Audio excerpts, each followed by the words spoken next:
Hey peeps, just a follow up. Stuff they don't show you when they do rebuild engines.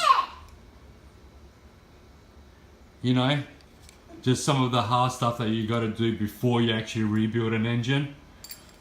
As I showed you previously, look how clean they came up. Perfect.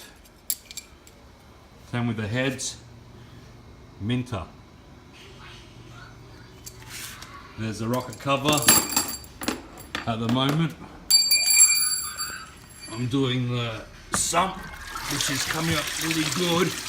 All I got is just in that degreaser, getting rid of all that oil sludge. Next up is the pistons, the cam. I've got 2 more to take out.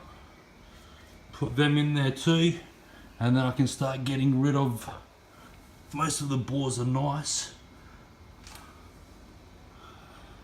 And then I can put the block in there and start cleaning everything. I numbered all the pistons, so other than that I don't see no scratches, so it should be alright.